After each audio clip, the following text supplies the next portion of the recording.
Hello guys, welcome back to your channel. I am your reasoning mentor. I hope आप सभी लोग अच्छे होंगे एंड अच्छे से अपकमिंग प्री एंड मेंस के लिए प्रिपेयर कर रहे होंगे। ठीक है, तो जैसे कि आप सभी लोगों को बताएं, 5, 6, 11th एंड 12th को हमारा एग्जाम है।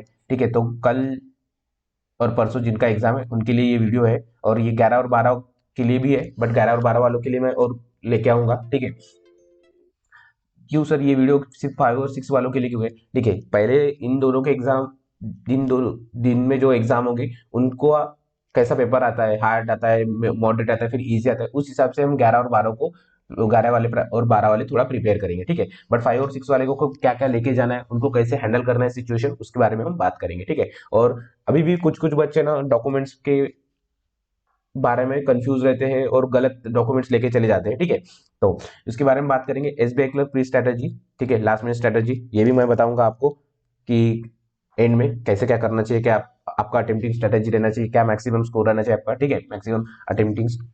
ठीक है, देखिए अभी आपको क्या क्या लेके जाना है। एडमिट कार्ड का प्रिंट लेके जाना है। ठीक है, एडमिट कार्ड का प्रिंट लेके जाना है, प्लस फोटो आईडी लेके जाना है ओरिजिनल। ठीक है, अभी ओरिजिनल फोटो आईडी कौन सा लेके जा सकते हैं आप? वोटर आईडी, आधार कार्ड, पैन कार्ड। ठीक है, बाकी भी होते हैं जैसे ड्राइविंग लाइसेंस, बट कोई कोई लोग लर्निंग का ड्राइविंग लाइसेंस लेके आते हैं या फिर राशन कार्ड लेके आते हैं, वो एक्सेप्टेबल नहीं है। ठीक है, वो लर्निंग ड्राइविंग लाइसेंस और राशन कार्ड एक्सेप्टेबल नहीं है।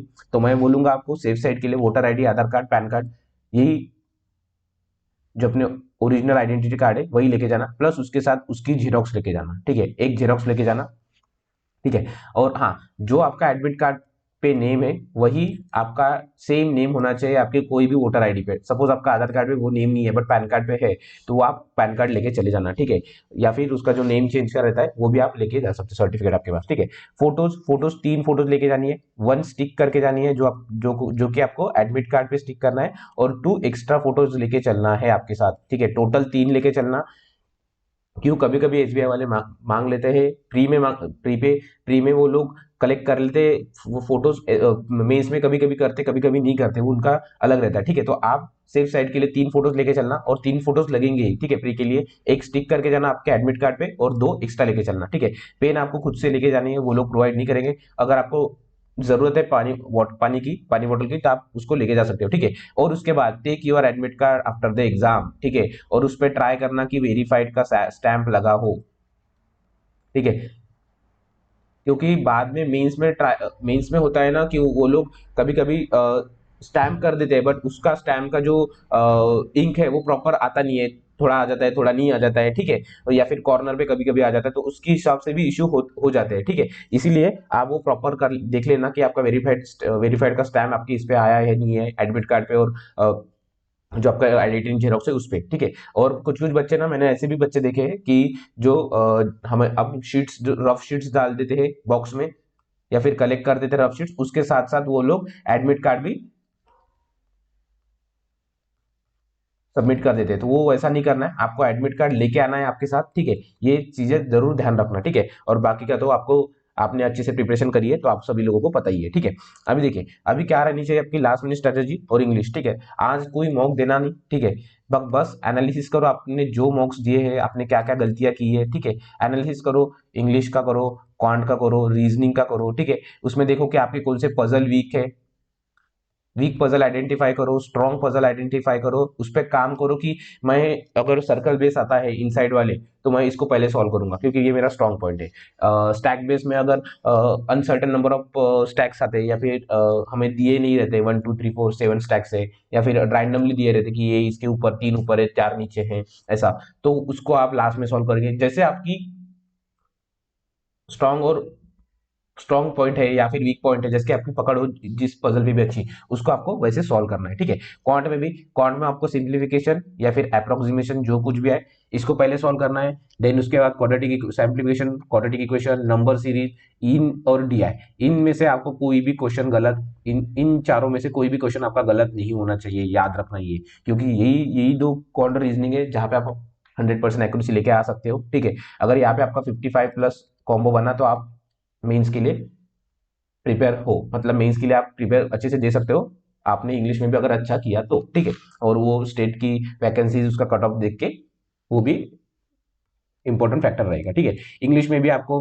जो आरसी है उसको लास्ट में सॉल्व करना है, पहले मिसलेनियस जो है वो सॉल्व कर लेना है, ठीक है। और इसमें भी ट्राई करना कि ज्यादा से ज्यादा, बहुत सारे लोग क्या करते हैं 30 आउट ऑफ 30 क्वेश्चन अटेम्प्ट कर लेते हैं, उनमें से उनके 7 से 8 क्वेश्चन गलत हो जाते हैं। ऐसा मत करना। जिस जिन क्वेश्चन पे आपको 100% भरोसा है वही अटेम्प्ट करना, बाकी के अटेम्प्ट मत करना, ठीक है। अभी बात करते हैं इंग्लिश की, ठीक है। इंग्लिश में आपको सबसे पहले मिसलेनियस करने, ठीक है। मिसलेनियस में भी मैं बताता हूँ, जो वर्ड स्वैप रहते हैं, word swap, correct usage of word, ठीक है, ये कर लेना है आपको। देन उसके बाद अगर क्लोज टेस्ट आता है तो वो, या फिर एरर डिटेक्शन आता है तो वो, ये कर लेना है, ठीक है। देन पैराजंबल, सेंटेंस रीअरेंजमेंट, ये कौन सा वाला बोल रहा हूं मैं, कि जो छोटे छोटे सेंटेंस को, एक ही सेंटेंस को छोटे छोटे पार्ट्स में डिवाइड करते हैं, फिर उसको हमें करना पड़ता है ये, क्योंकि ये सबसे इजी रहता है। करेक्ट यूसेज ऑफ वर्ड, वो वर्ड उस लाइन में अच्छे बराबर फिट किया है नहीं किया है। देन वर्ड स्वैप अच्छे से कर सकते हो, सेंटेंस रीअरेंजमेंट आप अच्छे से कर सकते हो, ठीक है। देन क्लोज टेस्ट, या फिर सिंगल फिलर्स, ठीक है। क्लोज टेस्ट आया तो 5 से 6 मार्क्स के लिए, या फिर सिंगल फिलर्स आए तो 2 से 3 मार्क्स के लिए आ सकते हैं, ठीक है। देन एरर डिटेक्शन के क्वेश्चन सॉल्व करना। देन लास्ट में आपका जो पैराजंबल है एंड आरसी पे जाना, ठीक है। पैराजंबल अगर आपको 100% श्योर है तो वो उस पर चले जाना, या फिर नहीं तो फिर फर्स्ट एंड लास्ट मार्क करके चले जाना, या फिर कोई पेयर बनता है तो उस हिसाब से अगर आते हैं तो उस हिसाब से करना, ठीक है। आरसी में कम से कम 9 से 10 मिनट देना, मैं तो बोलूंगा 9 से 10 मिनट देना आरसी में। क्यों? क्योंकि इसमें सेक्शनल कट ऑफ नहीं है इंग्लिश में, सॉरी एसबीआई क्लर्क में सेक्शनल कट ऑफ नहीं है। तो आप ने अगर इंग्लिश में 10 भी मार्क्स लिए या फिर 0 भी मार्क्स लिए तो आप इसको क्वालिफाई कर सकते हो, वेदर आपकी अगर कट ऑफ अच्छी रही तो, ठीक है, कम रही तो। क्योंकि आप अगर यहाँ पे 25-25-50 या फिर 30-30-60 भी लेके गए और आपकी स्टेट की कट ऑफ जाती है 50, तो आप इजीली क्वालिफाई कर सकते हो। बट यही बोलूंगा कि आरसी को 10 मिनट देना। क्यों? क्योंकि इंग्लिश यहाँ पे सेक्शनल कट ऑफ नहीं है, तो आपको ऐसा कोई डर नहीं होना चाहिए इंग्लिश का मेरा। और जिन लोगों का इंग्लिश की वजह से एग्जाम रह जाता है उनको भी डरने की कोई जरूरत नहीं, ठीक है। आपको आरसी को 9 से 10 मिनट देने, उसमें भी ट्राई करना है सारे क्वेश्चन सॉल्व करो। वोकैबुलरी के क्वेश्चंस, अगर आपकी वोकैबुलरी अच्छी है या फिर आपको समझ आ रहा है वो वर्ड का क्या मीनिंग है या फिर उसका एंटोनिम्स क्या हो सकता है, तभी सॉल्व करना, अदरवाइज उसको सॉल्व मत करना, ठीक है। फालतू रिस्क मत लेना, ठीक है। और ये करना है आपको, ये अटेम्प्ट रहना चाहिए, आप ये आपकी स्ट्रेटेजी रहनी चाहिए अटेम्प्ट करने की, ठीक है।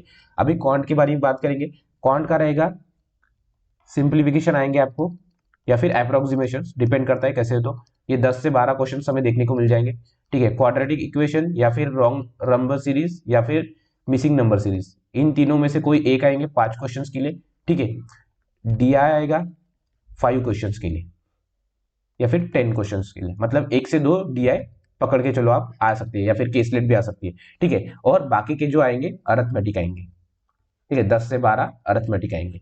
तो देखिए सबसे पहले क्या करना है, आपके कम से कम 15 मिनट में, 15 मिनट में ये आपके 25 क्वेश्चन सॉल्व होने चाहिए। 20 से 25 क्वेश्चन, 25 क्वेश्चन बोल रहा हूँ मैं, ठीक है। 25 क्वेश्चन 15 मिनट में आपको सॉल्व करनी है, ठीक है। 10 से 12 क्वेश्चन करने के लिए आपको हार्डली 4 मिनट लगना चाहिए। देन इसके बाद 2 से 3 मिनट इसको, और डीआईज के लिए आप ले सकते हो 4 से 5 मिनट, ठीक है। दोनों डीआई अगर एक आता है तो हार्ड, या फिर केसलेट आता है, तो 15 मिनट में आपको कम से कम 25 क्वेश्चन करने हैं। देन बचे आपके 5 मिनट में आपको जो ट्राई करना है कि अरिथमेटिक में से जो 5 से 6 क्वेश्चन है जो इजी है, जो आपके स्ट्रॉन्ग टॉपिक्स है, जैसे कि मेरा पार्टनरशिप है, या फिर प्रॉफिट एंड लॉस है, एसआईएनसीआई है, तो मैं इसके क्वेश्चन इजीली सॉल्व कर लूंगा क्योंकि मुझे जल्दी सॉल्व होते हैं, तो ठीक है, ये करूंगा। मतलब आपका क्वांट में एटलीस्ट 25 प्लस तो भी स्कोर रहना चाहिए, यहाँ पे भी 15 प्लस या फिर 20 प्लस बोल सकते हैं। मतलब आपके अटेम्प्ट करके भी स्कोर इतना आना चाहिए, ठीक है, क्योंकि ये इजीली हो सकता है, इजीली अचीवेबल है, ठीक है। देन बात करते हैं रीजनिंग में। रीजनिंग में आपको सबसे पहले मिसलेनियस सॉल्व करने हैं। मिसलेनियस में भी इसमें सर क्या सॉल्व करना है, सर सीलॉग सॉल्व करना है, सर ब्लड रिलेशन सॉल्व करना है, सर डायरेक्शन से सॉल्व करना है,